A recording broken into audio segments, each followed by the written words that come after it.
Today is going to be a deep dive, nerdy ballistics kind of episode.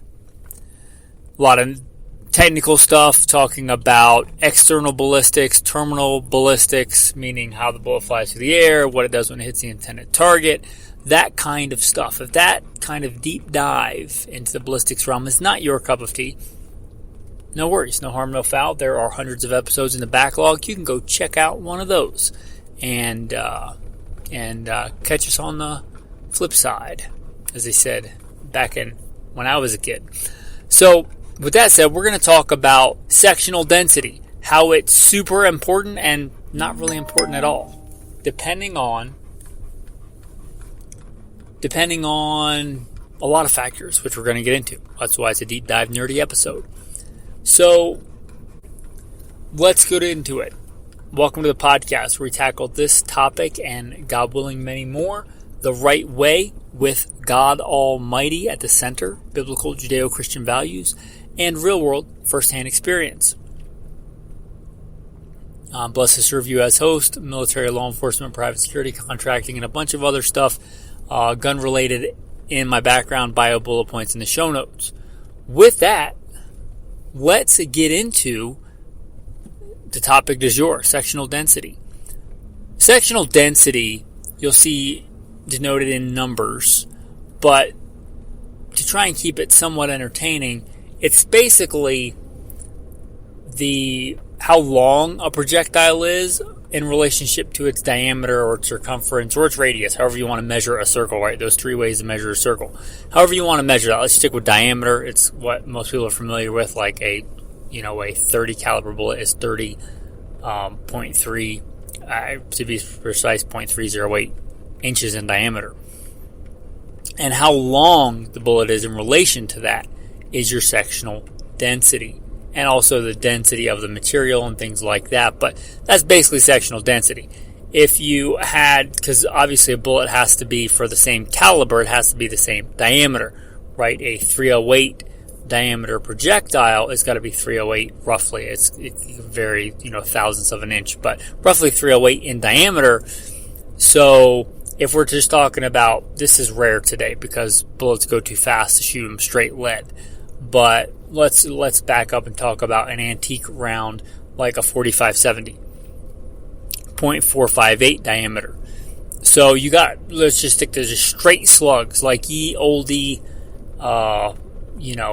Battle of the Little Bighorn, just straight lead slugs, right? So if we had those bullets and we have one in a 300 grain and a 400 grain, I know usually they're roughly like a 400 and something grain, but rough numbers. A 300 grain and a 400 grain bullet, the 400 grain is going to have higher sectional density because it is longer. It has to be longer because it weighs more and it's the same caliber.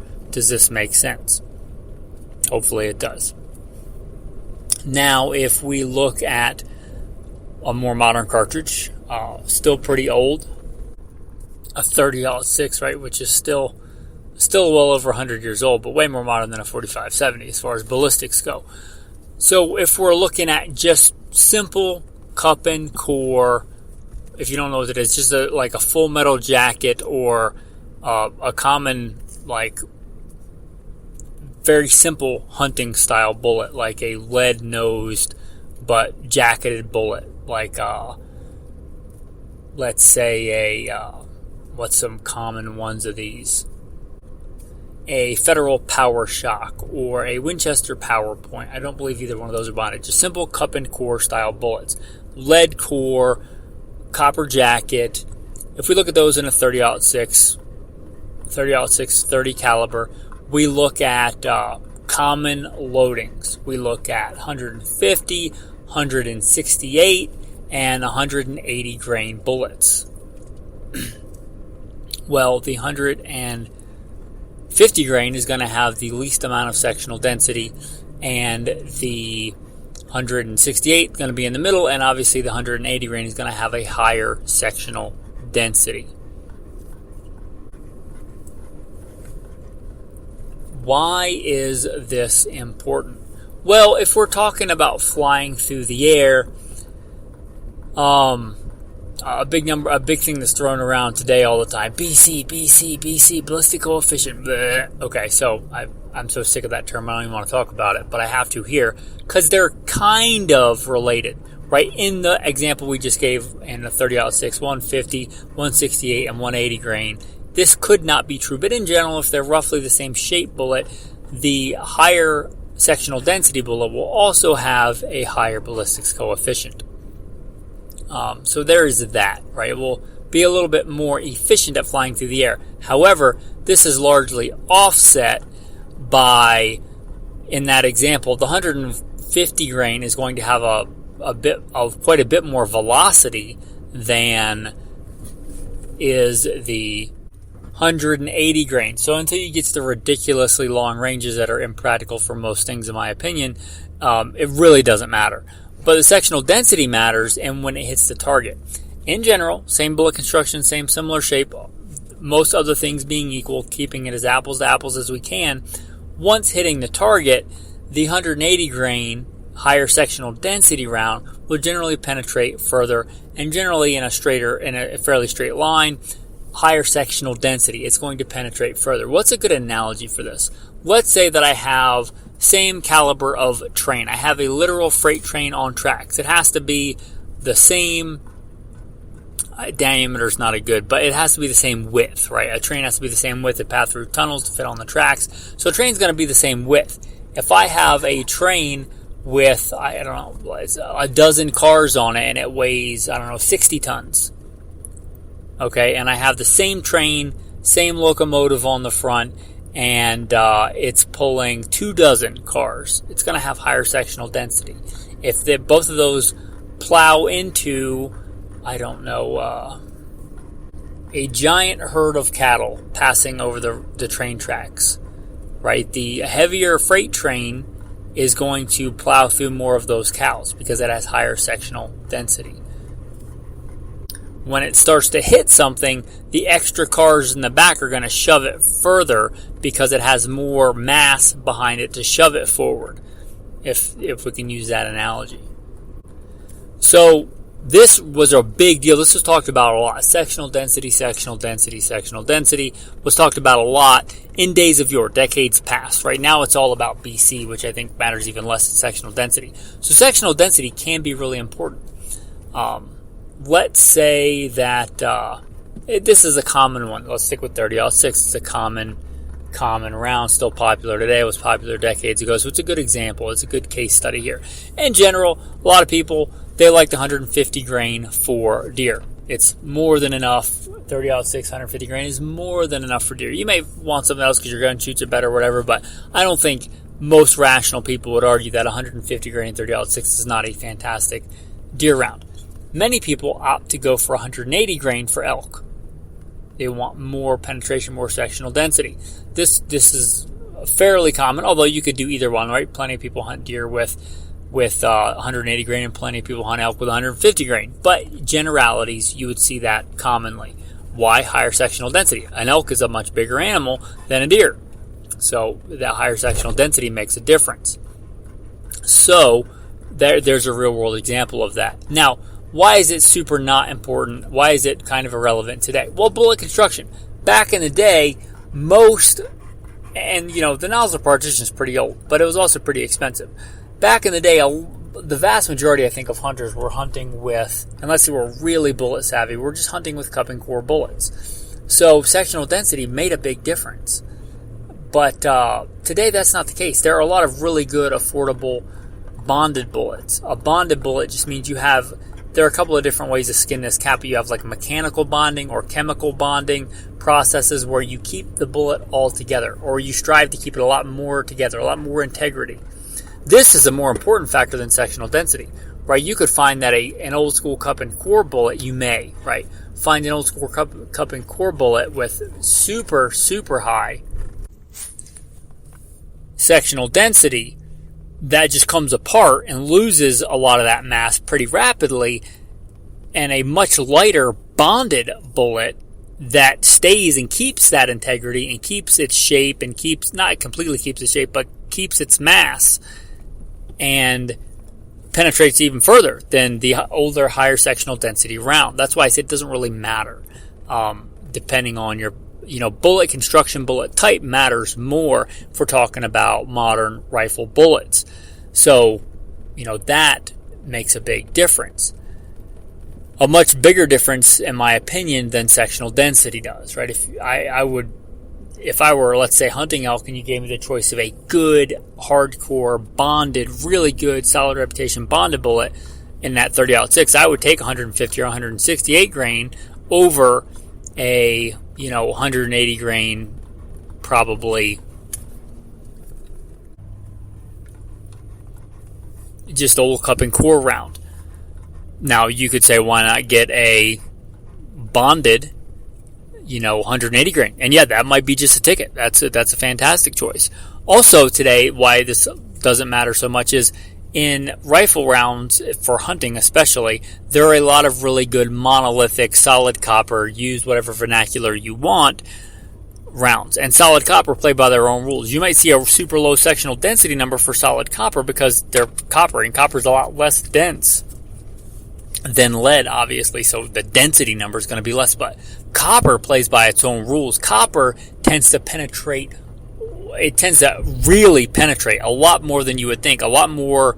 It punches above its weight class. Like 150 grain solid copper, unless you get some weird thing in ballistics, is almost certainly going to penetrate way, way farther than 150 grain cup and core round. So even though they're the same grain, and in one's way, less dense because it's copper, it may penetrate far, far better. So again, doesn't really matter if you're comparing different kind of bullet constructions. So, don't get wrapped around the actual and sectional density if you're comparing apples to oranges. If you're comparing a solid copper bullet to a cup and core bullet, there's really no comparison other than it's like the same caliber, but it's going to play by very different rules. So those sectional density numbers kind of by the wayside. Okay, so why does it still matter? Well, because you may be comparing cup and core to cup and core bullets. In that case, it still matters. You may be the guy that still shoots you like to go antique road showing in your shooting. You still like straight cast lead bullets. And if you're a cast lead bullet kind of guy, like you're casting lead for, let's say, 4570, ye oldie that's been pushed and hyped the last couple of years. Not so much now, probably that's over, but a lot of the gun tube glitterati were pushing 4570. If you're casting 4570 bullets, lead versus lead, yeah, the heavier for caliber, higher sectional density bullets are going to penetrate far more. You're comparing apples to apples. Solid lead, hard cast, for both, you're going to penetrate more. Let's talk about a completely different realm. Handgun bullets, right? If you are comparing handgun bullets, 44 Magnum, right? If you're comparing similar construction, with the common 44 Magnum is going to be 240 grain. If you're comparing a 240 grain key style wad cutter to a 305 grain key style wad cutter, well, that 305 grain is going to have way higher sectional density. It's probably going to penetrate far, far better. So in that case, it still matters. Let's talk about one that I think is the most germane to most people today. If you take your, defending yourself and others very seriously, is your carry gun, your carry ammo. 9mm, the de facto, defensive handgun caliber of our time, by far. Love it or hate it, it is. But, let's talk about that, because sectional density. I tend to, and you could differ from this, right? There's all different camps. I'm not saying you're wrong, but I tend to lean towards and prefer and have on my hip right now 147 grain bullets. The common bullet weights for 9mm are 115, 124, 135, and 147. I know you can get lighter and heavier or some oddballs in there, but those are the big four. I used to say big three, but 135s have really caught on recently. But with that said, I tend to like 147s. Why? They have a higher sectional density. All of the things being equal, right? And a lot of these are going to be bonded, good defensive bullets. 9mm, I like it because it's very shootable, it's very affordable. no defensive handgun calibers are really powerhouses. They're just not. I don't care if you're like, I'm a 45. Okay, look at the numbers, look at the shootings. Doesn't make a whole lot of difference. But what does make a difference is getting enough penetration. If you look at across the spectrum, you're comparing a bunch of different loads. In general, the 147s, or the heavier for calibers, you could even throw the 135s in there, they tend to penetrate very well in straight lines. Much better than some of the lighter bullets across the spectrum. Not saying you can't get a really good terminal performance round than a 115 or a 124. Those are more popular, I think, largely because they're much cheaper. But if you look at a lot of the rounds that do very well in ballistics, gel across spectrums of barriers going through, drywall and sheet metal and windshield glass and heavy denim, and still penetrate pretty well. Even though they're going slower velocities, you're going to see a lot of the 147s perform pretty well across the spectrum, and 135s. Why? Higher sectional density. Even if they're both bonded, again, you could find a non-bonded that doesn't do as well as a super well, good controlled expansion bonded 124. But comparing apples to apples as much as you can, you will tend to see that the 147s, even the 135s to some degree, will penetrate pretty well, higher sectional density. I'm not saying that you have to pick a heavy for caliber. I'm not saying you're wrong if you pick a 115 or a 124. In fact, with the price of ammo going up and the price of everything else going up, what makes an even bigger difference is hitting what you're shooting at, which means training, which means ammo, and you can get more apples to apples 115 grains, like if you're buying cases of ammo, which you should be if you're serious. Cases of ammo, you're probably going to find better deals on 115s than 147s. So that's an even bigger factor. But if we're talking about sectional density, right, this can really make a difference as far as penetration. And handguns aren't great stoppers anyway. I don't care what caliber it is. So see a recent episode on handgun stopping power. But going back to that, tend to prefer 147s. Higher sectional density. So it can really matter. It still is relevant sometimes, although with a lot of modern advancements, it's not as important as it once was, because we have a lot of other factors today. Solid copper, bonded bullets versus non-bonded bullets, bullet profile I didn't even get into, but like a flat-fronted bullet can penetrate better than a round-nosed bullet. So there are a lot of factors here. Velocity is a big one. If you're shoving a round at such high velocity, it loses integrity, meaning it splits apart. Like a varmint bullet, obviously, that's a whole different scenario. So velocity plays a factor. Many other things play a factor here. But sectional density, if you want to take a deep dive off the high dive of ballistic nerdism, is still something you should probably at least be cursorily a word? You should have cursory familiarity with sectional density, because it still can matter, even though it often does not today. All right, that was a lot. That was a lot of nerdism, guys. I appreciate you sticking through all of that. If you listen to the end, you are a champ. Tactical tip, I'm going to add on to this theme a little bit. I'm worried about problem number one guy first. Like if we're talking defense, I'm like, stop the threat first. If we're talking problem number two, like get the animal first. Or if we're talking about different scenario hunting, I'm problem number one guy first. Like get the animal first, get the shot in the right place first. I think meat damage is kind of overemphasized. I'm a behind the shoulder most of the time kind of guy. I've taken other shots depending on the scenario, but generally I'm behind the front and shoulder guy. So you're talking about some rib meat on a cervid, not a lot, and then you're going into lungs generally. I like the heart, but if I hit the heart, again, problem number one, stop the animal. But going back to what we talked about with integrity, if you're comparing, let's say 308, we talked a lot about 306. Let's talk about 308. It's real common. If you're hunting with 308 and you're finding that your rounds are, let's say you're shooting 150 grains and you're getting a lot of meat damage, more than you would like, you might look at these sectional density numbers. If you want to stick with a very affordable, you're a blue collar working man hunter, you're not, part of the gun tube glitterati flying all over the world. Not that I disparage those people. If you got money and you want to fly over the world and hunt animals, that's fantastic. But the average blue collar guy, he might be just shooting cup and core bullets. Why? Because they're affordable. So you may look at this number, sectional density number, again, when you move up to that higher weight, the 180 grains, higher sectional density, they're also going to be going at a more moderate velocity. So you may find, even though you don't need it for stopping the animal, you're shooting a white-tailed deer, you certainly don't need 180 grain 30-06. You may decide you want it just because it holds its integrity better. You may find that it has a lot less fragmentation, it does a lot less meat damage, and it's obviously going to be plenty for white-tailed deer. So even though it might actually do less damage, that might be what you want, because it's a 30-06 for any size deer animal is way more than enough.